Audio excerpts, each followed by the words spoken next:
안녕하세요. 지금 배정찬 위원님께서 말씀하신 대로 경포당, 경기도를 포기한 당, 고양병에서 이번에 낙선을 하게 됐는데요.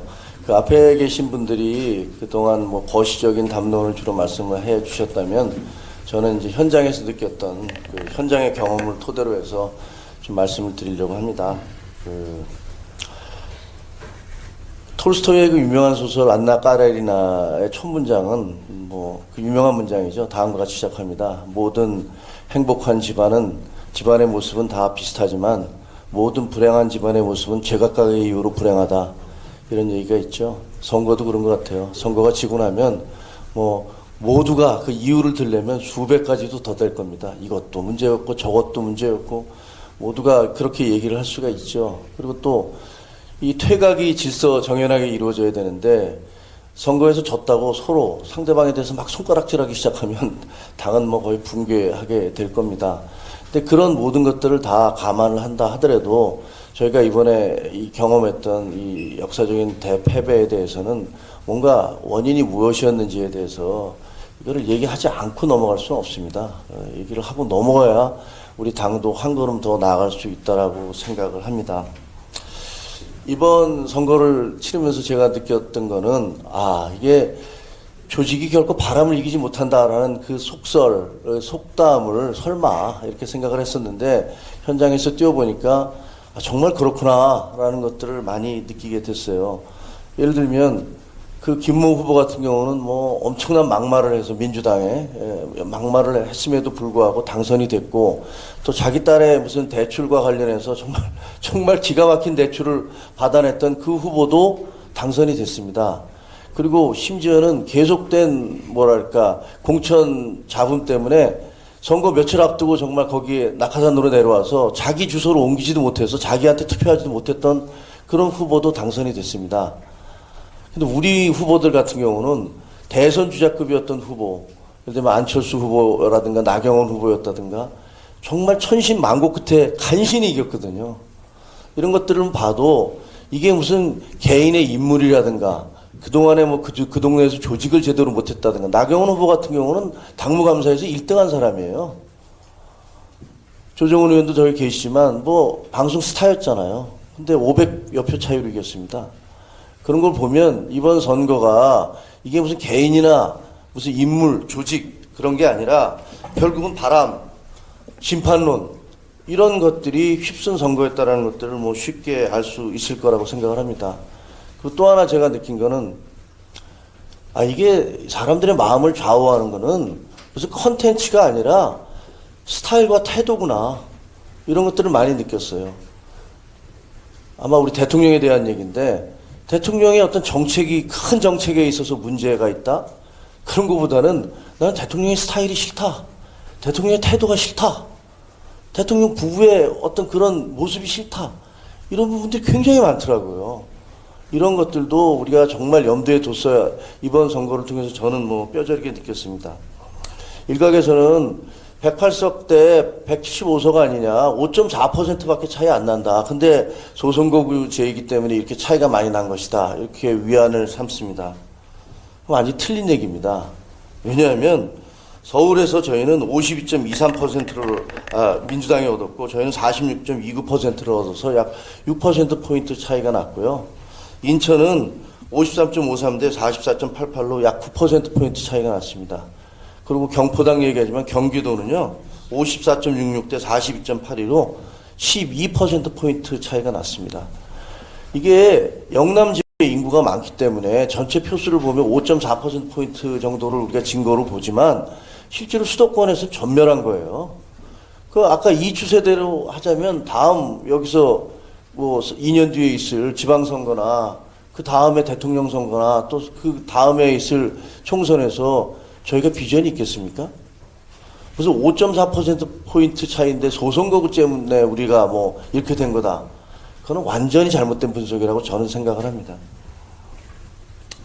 그나마 약간의 위안이 되는 거는 현장에서 중도층이든 보수층이든 만나보면, 혹은 심지어는 민주당 지지자들조차도 이재명 대표가 좋다라는 분들은 별로 없는 것 같더라고요.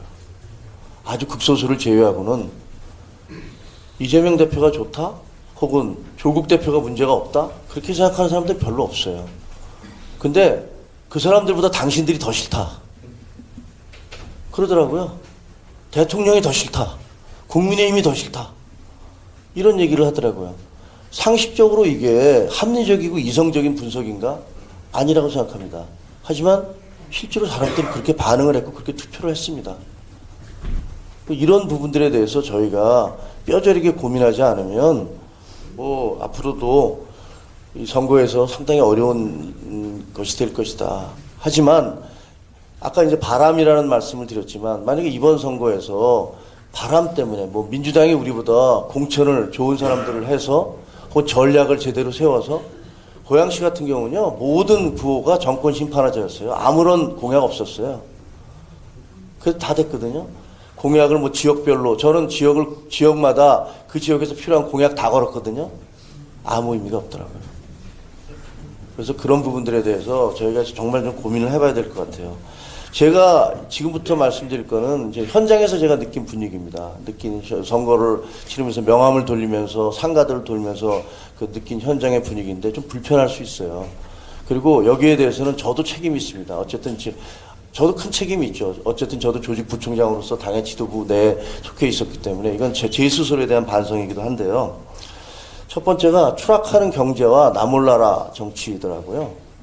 현장에 가게들을 들어가 보면요. 그 행복한 소상공인들이 한 명도 못 봤어요. 다들 장사가 너무 안 된다. 그리고 IMF 때보다 더하다. 그 코로나 때보다 훨씬 더하다. 이런 얘기들을 계속 하시고 상가를 돌다 보면 문 닫은 상가가 정말 10% 20% 공실인 데가 태반이더라고요. 그리고 어떤 저 미용실 사장님은 나 몇 달 동안 올해 들어와서 800만 원 적자 봐서 이제 문 닫아야 될 것 같다. 그러면서 그 눈시울 붉히시던데 저희가 경제는 이렇게 어렵고 사람들은 다 아우성치고 힘들어 죽겠다 그러는데 거기에 대해서 우리 예를 들면 경제수석이나 혹은 정부의 경제 관료들이 나가서 이러이러한 이거 다 압니다. 이거 우리 정부 때문에 잘못된 거 아니에요. 1000억이나 되는 나라 빚을 만들어내고 그다음에 국제 경제가 이렇게 나빠지고 있기 때문에 그렇게 된 거예요. 근데 우리는 맨날 무슨 뭐 수출이 더 잘 되고 있습니다. 이런 얘기만 맨날 해대요. 그리고 누구라도 나와서 정말 이러이러한 여러분들의 고민에 대해서 저희 정말 공감합니다. 책임감을 느끼고 있습니다. 지금 이러이러한 이유로 돼서 이렇게 어려우니까 저희가 이렇게 하겠습니다라는 얘기를 저는 단 한 번도 들어본 적이 없습니다. 청와대 경제수석, 용산의 경제수석이 됐든 아니면 우리의 경제 관료들이 나와서 국민 여러분들께서 이렇게 어려우시고 사과값 올라가고 대파값 올라가고 양파값 힘들어지고 이런 것들에서 정말 죄송합니다. 라고 얘기하는 거 들어본 적이 없습니다. 그러니까 경제는 이렇게 추락하고 있는데 저 사람들은 딴 얘기만 하고 앉았구나. 라는 그런 느낌들, 그 상인들이 경제가 이렇게 어려운데 여당이 되실 수 있겠어요? 전 여당 지지하지만. 이런 얘기를 들을 때 가슴이 무너지더라고요. 뭐 물가는 계속 올라갑니다. 근데 스태그플레이션이에요. 장사는 안 돼요. 물가가 올라가는데 장사가 안 되는 이 현상들. 이거에 대해서 정말 아무도 책임지지 않으려는 그런 집권, 당도 그렇고 정부도 그렇고 이런 모습에서 국민들은 절망을 했다라고 저는 생각을 합니다. 두 번째는 이거 진짜 더 불편한 진실인데 우리는 PI가 완전히 망했어요. Prudential Identity. 모든 기업들은 CI, 자기 기업들의 이미지를 좋게 만들기 위해서 무지무지하게 노력을 합니다.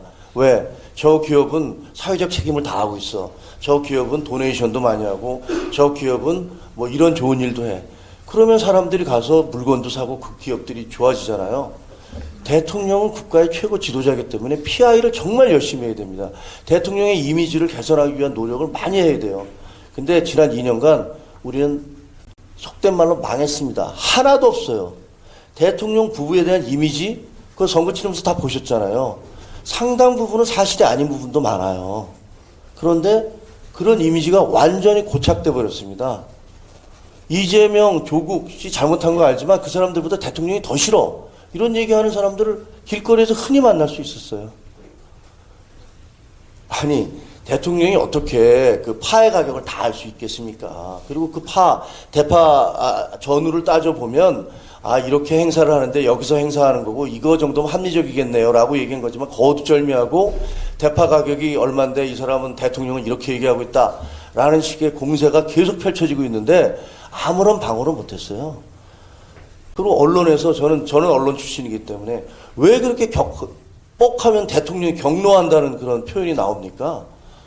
경로해야 될 건 국민인데 맨날 방송의 자막은 대통령이 경로. 저는 그런 단어 흘리는 청와대 사람들이, 용산의 사람들이 누군지를 모르겠어요. 대통령이 경로한다고 나가면 그걸 보는 국민들이 좋습니까? 행복합니까?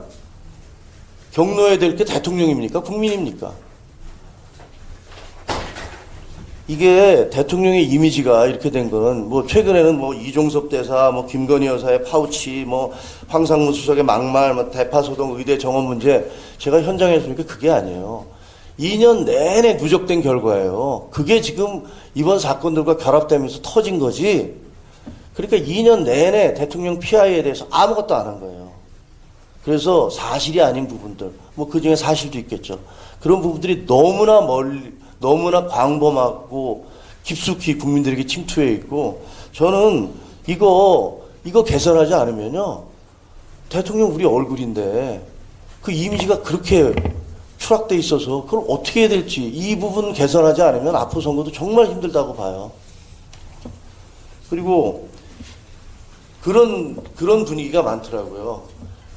이재명 대표 지금 재판받고 있잖아, 어쨌든. 그리고 조국 대표는 부인이 구속도 됐었잖아. 근데 대통령 부부는 뭐야? 이런 얘기들 많이 하시더라고요. 현장에서. 거기에 대해서 적극적인 방어, 우리도 없었고. 그러니까 내가 이번 투표를 통해서 내가 응징할래. 이런 분위기가 정말 많이 퍼져 있는 그걸 느꼈어요. 그 다음에 세 번째는 전략적 오판이에요, 당에. 2조 심판은 하나도 안 먹혔어요. 2조 심판은 현장에서 보니까 그 사람들 나쁜 사람들이라는 거 알아.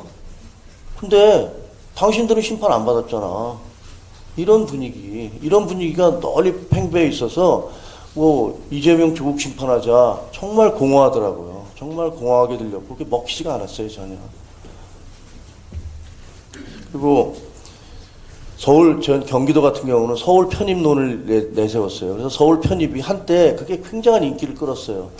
근데 그게 경기 북도도 같이 하겠다고 그러니까 이 두 개가 네모난 동그라미 같이 형용 모순이 돼버리는 거예요. 설득력이 없어요. 이게 도대체 무슨 소리야? 이런 얘기 나오더라고요. 거기다가 또 대통령실에서 특례시의 권한을 강화하겠다 이렇게 발표를 했어요. 그러니까 이게 서울로 편입을 하겠다. 아니야, 경기북도도 같이 해줄게. 아니야, 특례시의 권한을 강화해줄게. 이 세 가지가 모두가 말이 안 되는 얘기, 서로 충돌하는 얘기예요. 당과 대통령실이 전혀 조율되지 않은 이런 발표가 나옴으로 해서 적어도 서울 편입을 요구했던 고양시의 많은 사람들은 절망을 했고, 민주당이 얘기하는 대로 이거 선거 전략에 불과한 거구나. 이거 진정성 없는 거구나. 이런 얘기들을 다 받아들이더라고요. 그게 얼마나 많은 표를 가져갔는지 모르겠어요.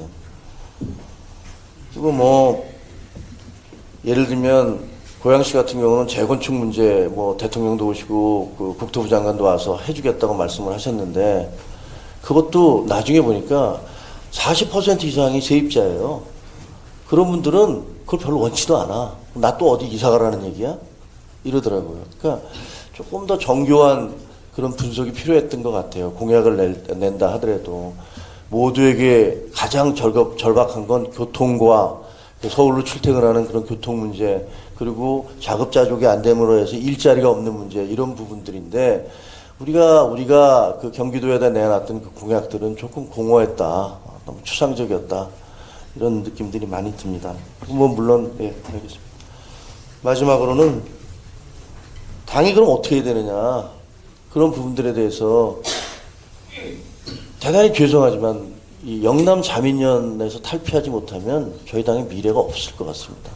그리고 그거는 영남에 계시는 우리 당선자들께서 일부러라도 자기 희생을 좀 해주셔야 돼요. 당의 얼굴도 그렇고 모든 것들에서 좀 지금과 달라진다는 모습을 보여주시지 않으면 저희들은 아마 국민들의 사랑을 다시 받기 어렵다. 하지만 아까 말씀드린 대로 우리의 경쟁자도 한계와 문제가 많은 분들이니까 우리가 여기서 정말 대우각성하는 모습을 보이고 뭔가 좀 달라진다는 모습, 정말로 반성하고 있구나, 변하고 있구나 하는 모습을 보여준다면 그러면 저는 그때는 우리도 가능성이 있다 이렇게 기대하고 있습니다. 죄송합니다. 네, 감사합니다.